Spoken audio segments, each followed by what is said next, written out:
Hi friends, welcome to mini சமையல். இன்றைக்கி நம்ம சேனலில் சூப்பரான டேஸ்ட்டில் எல்லாருக்குமே ரொம்ப பிடிச்ச முட்டை குழம்பு அட்டகாசமான டேஸ்ட்டில் எப்படி செய்கிறதுன்னு பார்க்க போகிறோம். இதை பூரி, சப்பாத்தி, பரோட்டா, நான், இட்லி, தோசை, சாதம் எது கூட தொட்டு சாப்பிட்டாலும் சரி அட்டகாசமான டேஸ்ட்டில் இருக்கும். அதனால் வீட்டில் உள்ள குழந்தைங்கள்லேருந்து பெரியவங்க வரைக்கும் கேட்டு விரும்பி சாப்பிடுவாங்க. அப்படி ஒரு நல்ல டேஸ்ட்டில் இருக்கும். இந்த முட்டை குழம்பை எப்படி பண்ணலான்னு வீடியோக்குள்ளே பார்க்கலாம் வாங்க. முட்டை குழம்பு வைக்கிறதுக்கு நான் இன்றைக்கி 8 முட்டையை வேக வச்சு எடுத்து வச்சுருக்கேன். அந்த முட்டையை இப்போ நம்ம ரோஸ்ட் பண்ணி எடுத்துக்கணும். அதுக்காக ஸ்டவ்வில் ஒரு பாத்திரத்தில் 2 ஸ்பூன் அளவுக்கு எண்ணெய் சேர்த்துருக்கேன். எண்ணெய் சூடானதுமே மசாலாலாம் சேர்த்துக்கலாம். 1/2 ஸ்பூன் மிளகாய்த்தூள், 1/2 ஸ்பூன் கரம் மசாலா, தேவையான அளவு மஞ்சள் தூள், கூடவே தேவையான அளவு உப்பு சேர்த்துக்கலாம். இப்போ இந்த மசாலாவோட பச்சை வாசனை போகிற அளவுக்கு நல்லா எண்ணெயோடு சேர்த்து இந்த மசாலாவை ஒரு முறை கலந்து விட்டுக்கங்க. அடுத்ததாக இந்த மசாலா கூட நம்ம வேக வச்சு எடுத்து வச்சுருக்க முட்டையை சேர்த்துக்கலாம். இப்போ இந்த முட்டை எல்லாத்தையும் நல்லா இந்த மசாலா கூட சேர்த்து ரோஸ்ட் பண்ணி எடுத்துக்கணும். அதுக்காக ஒரு கரண்டி போட்டு நல்லா முட்டையை கலந்து விட்டுக்கோங்க. முட்டையோட எல்லா பக்கமுமே ஈவனாக இந்த மசாலா ரோஸ்ட் ஆகி வரணும். அந்த அளவுக்கு நல்லா இந்த மாதிரி ரோஸ்ட் பண்ணி விட்டுக்கலாம். முட்டை குழம்பை பொறுத்த வரைக்கும் முட்டையை முழுசாக சேர்க்கும்போது வேக வச்ச முட்டையை அப்படியே சேர்க்குறத விட இந்த மாதிரி முட்டையை நம்ம நல்லா ரோஸ்ட் பண்ணிவிட்டு சேர்க்கும்போது குழம்புல முட்டை சாப்பிட்றதுக்கும் நல்லா டேஸ்ட்டாக இருக்கும். இப்போ ரோஸ்ட் பண்ண முட்டை எல்லாத்தையுமே தனியாக எடுத்து வச்சுட்டு குழம்பு செய்ய ஆரம்பிக்கலாம். ஃபஸ்ட்டு ஸ்டவ்வில் ஒரு பாத்திரத்தை எடுத்து வச்சுட்டு அதில் 2லேருந்து 3 ஸ்பூன் அளவுக்கு எண்ணெய் சேர்த்துக்கங்க. எண்ணெய் சூடானதுமே 3 சின்ன துண்டு பட்டை, 2 கிராம்பு, 2 ஏலக்காய், 1/2 ஸ்பூன் அளவுக்கு சோம்பு சேர்த்துக்கங்க. இது எல்லாமே எண்ணெய் சூடாகி நல்லா பொரிஞ்சு வந்த உடனே இதில் 2 பெரிய சைஸ் பெரிய வெங்காயத்தை பொடி பொடியாக கட் பண்ணிவிட்டு சேர்த்துக்கங்க. 2 பச்சை மிளகாயை லைட்டாக கீறிட்டு சேர்த்துக்கங்க. கூடவே ஒரு கொத்து கருவேப்பிலை சேர்த்துக்கங்க.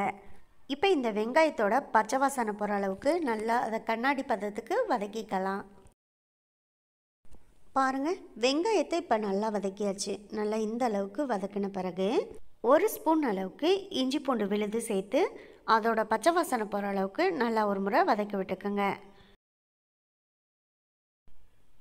இஞ்சி பூண்டு விழுதையும் நல்லா வதக்கியாச்சு. அடுத்ததாக இது கூட 2 மீடியம் சைஸ் தக்காளி எடுத்து நல்லா பழுத்த தக்காளியாக சின்ன சின்னதாக கட் பண்ணிவிட்டு சேர்த்துருக்கேன். இப்போ இந்த தக்காளியை நல்லா சாஃப்டாக வர்ற அளவுக்கு நல்லா வதக்கிக்கணும்.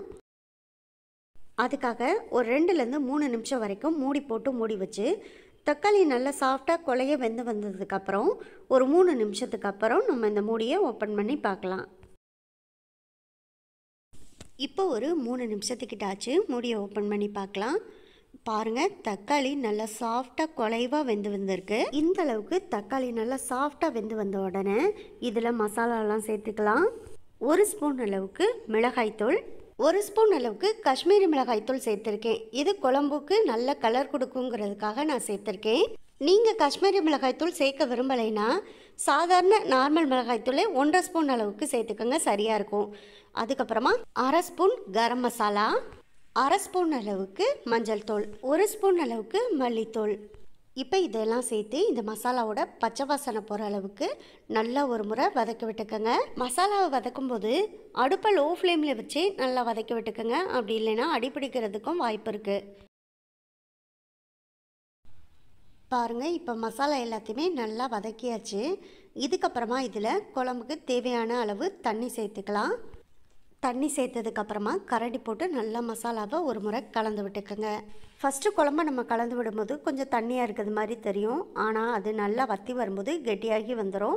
இப்போது குழம்புக்கு தேவையான அளவு உப்பு சேர்த்து நல்லா ஒரு முறை கலந்து விட்டுக்கோங்க. குழம்பு நல்லா கொதிச்சு வரட்டும். அது வரைக்கும் நம்ம மூடி போட்டு மூடி வைக்கலாம். இப்போ குழம்பு நல்லா கொதிச்சு வந்துருச்சு. மூடியை ஓப்பன் பண்ணலாம். மூடியை ஓப்பன் பண்ண பிறகு ஸ்டவ்வை மீடியம் ஃப்ளேமில் வச்சுட்டு ஒரு 7லேருந்து 8 நிமிஷம் வெயிட் பண்ணுங்கள். குழம்பு நல்லா கொதிக்கட்டும். அப்படி கொதிச்சு வரும்போது குழம்பும் நல்லா வற்றி வந்துடும். பாருங்கள், இப்போ ஒரு 8 நிமிஷத்துக்கிட்ட ஆச்சு. குழம்பும் நல்லா வற்றி வந்துருச்சு. மேலே எண்ணெயெல்லாம் பிரிஞ்சு அழகாக வந்திருக்கு. இப்போ நல்லா குழம்பு கரண்டி போட்டு ஒரு முறை கலந்து விட்டுட்டு இதில் அரை முடி தேங்காய்க்கும் கொஞ்சம் குறைவாக தேங்காயை அரைச்சிட்டு சேர்த்துக்கலாம். அப்படி இல்லாமல் தேங்காயை அரைச்சிட்டு தேங்காய் பால் மட்டும் கூட நம்ம அரைச்சி சேர்த்துக்கலாம். தேங்காய் சேர்த்ததுக்கப்புறம் நல்லா குழம்பை ஒரு முறை கலந்து விட்டுக்கோங்க. குழம்போட டேஸ்ட்டை பாருங்கள். குழம்புக்கு உப்பு தேவைன்னா அந்த சமயத்தில் உப்பு சேர்த்து ஒரு முறை கலந்து விட்டுக்கலாம். தேங்காய் பால் சேர்த்ததுக்கப்புறம் நல்லா ஒரு கொதிக்கட்டும். கொதித்த பிறகு நம்ம இதில் ரோஸ்ட் பண்ணி வச்சுருக்க முட்டையை சேர்த்துடலாம். பாருங்கள், இப்போ குழம்பு நல்லா கொதித்து வந்துருச்சு. இப்போ கரண்டி போட்டு நல்லா ஒரு முறை கலந்து விட்டுட்டு நம்ம ரோஸ்ட் பண்ணி எடுத்து வச்சுருக்க முட்டை எல்லாத்தையுமே இந்த குழம்புல சேர்த்துடலாம். முட்டை சேர்த்ததுக்கப்புறம் கொஞ்ச நேரத்தில் குழம்பு நல்லா கொதிச்சிரும். அதுக்கப்புறமா வாசனைக்காக கொஞ்சம் கொத்தமல்லி தழையை பொடி பொடியாக கட் பண்ணிவிட்டு சேர்த்துக்கலாம். இது குழம்பு இன்னும் மணமாக இருக்கிறதுக்கு நமக்கு உதவும். நல்லா அட்டகாசமான டேஸ்ட்டில் சூப்பரான முட்டை குழம்பு நம்ம ரெடி பண்ணியாச்சு. முட்டை குழம்ப கண்டிப்பாக இதே போல் நீங்களும் ஒரு முறை ட்ரை பண்ணி பாருங்கள்.